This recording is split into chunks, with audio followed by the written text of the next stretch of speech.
Շնորհակալ եմ Տիկին Անվանիսյան կատարած աշխատանքի համար։ Ես գիտեմ եւ բոլորս գիտեք, որ ինչքան դժվար է այդ համակարգը, առողջապահական ապահովագրության համակարգը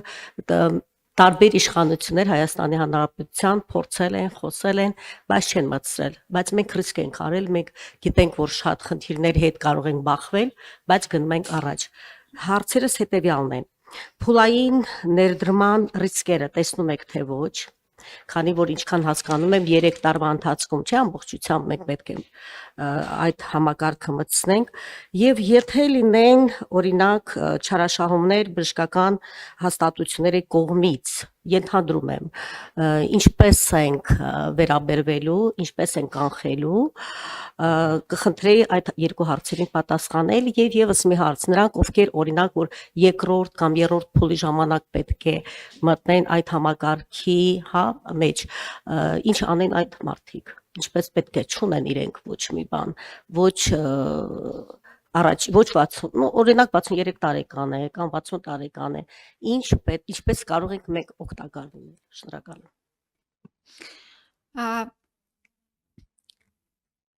Իհարկե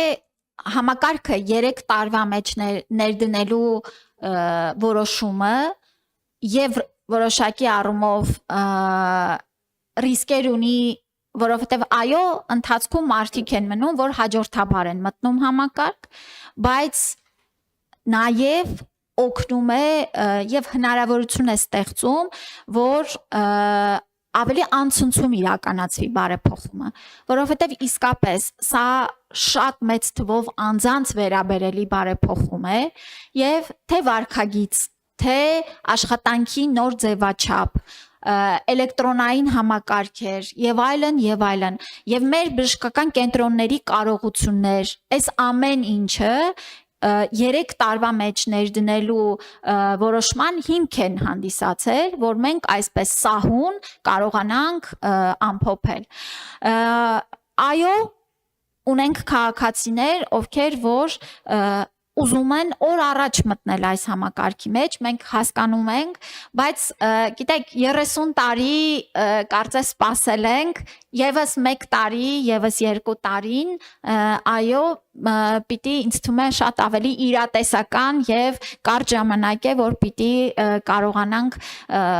ապահովենք մեր քաղաքացիներին։ Ես ուզում եմ նշել, որ փուլայնությունը հստակ օրենքով սահմանված է եւ ըստ էության մեր քաղաքացիները եթե այս հունվարի 1-ից չէ, ապա հստակ գիտեն, որ հաջորդ հունվարի 1-ից կամ մյուս հունվարի 1-ից արդեն ներառված են լինելու ապահովագրության համակարգում։ Չարաշահումների մասով միանշանակ իհարկե մենք ապահովագրական հիմնադրամի հենց հիմնական գործառույթներից մեկը դա է հսկել տրամադրվող բուժօգնության որակը, ձևաչափը, հսկել ուրեմն պետական եւ ապահովագրական վճարների ծախսերի արդյունավետությունը եւ այո, սա մեր կարևորագույն գործառույթներից մեկն է։ Եվ երբ որ նաեւ խոսում ենք